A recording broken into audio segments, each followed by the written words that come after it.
मना लो, समाज एकजुट नहीं हो पाएगा। आगे बिरसा जी कहते हैं कि ये प्रकृति मेरी जननी है, इसकी रक्षा हमें हर हाल में करनी है। अगर समाज एकजुट होकर रहेगा तो कोई भी बाहरी ताकत हमें अपने वश में नहीं कर सकती है। आगे बिरसा जी कहते हैं कि मैं अपने शब्द दे जा रहा हूँ, इसे फेंकना मत, इसे अपने घर या आंगन में सजो कर रखना। मेरा कहा कभी नहीं मिटेगा। शिक्षा व समानता का अधिकार हमें संविधान देता है। यदि हम संविधान को भूल जाएंगे तो कभी ऐसा समय ना आ जाए कि हमें मंदिरों के बाहर कटोरा लेकर बैठना पड़े। फिर से ऐसा समय ना आ जाए कि पेट पे झाड़ू तो गले में मटका लटकाकर फिरना पड़े। इसलिए हमें गुमराह नहीं होना है। हमें अपने अधिकारों जैसे जल, जंगल, जमीन, स्वास्थ्य, शिक्षा की रक्षा करनी है और ये करने में हमें बहुत संघर्ष करना पड़ेगा। मैंने देखा है कि जितने भी लोग इस हमारे समाज के लिए लड़ते हैं उन्हें दबाने के लिए कितनी कोशिशें होती है। जैसे आज भी आप देख सकते हैं कि राजकुमार राव जी, भंवर दादाजी, मांगूनाथ दादाजी आदि नेताओं को कितना दबाने की कोशिश होती है, फिर भी वो दबते नहीं है। वो हमारे समाज के साथ तन व मन के साथ खड़े रहते हैं।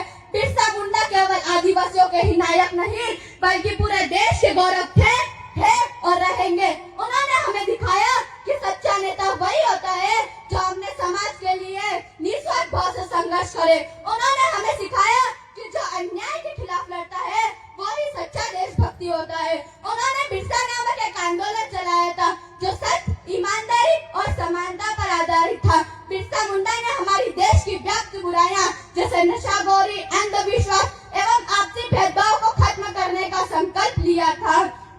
सूरज क्या जाने चांद क्या होता है, जमीन क्या जाने आसमान क्या होता है, और जो मंदिरों के बाहर भगवान के नाम पर भीख मांगकर खाए उसे क्या पता भारतीय संविधान क्या होता है।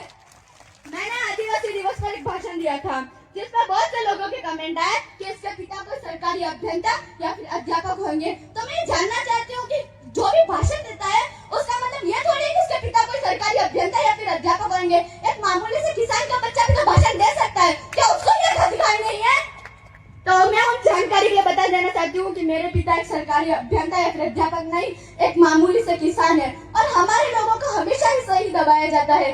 कैसे? एक बार हम आदिवासी दिवस मनाने के लिए इकट्ठा हुए थे तो हमारे एक सामाजिक कार्यकर्ता ने मंच पर 5वीं अनुसूची व पैसा एक्ट के बारे में बताना चाहा तो उन्हें कुछ दबंग व राजनीतिक लोगों ने उन्हें मंच से नीचे उतार दिया। मैंने सुना है कि संविधान में हर एक नेता को या फिर हर एक सामाजिक कार्यकर्ता को बोलने का अधिकार मिला है, तो उन्हें मंच से क्यों नीचे उतार दिया गया? तो तभी से मैंने संकल्प किया कि उनकी बात को मैं आगे बढ़ाऊंगी और तभी से मैंने संकल्प किया कि मैं बोलना शुरू करूंगी और आज तक बोलती आ रही हूँ।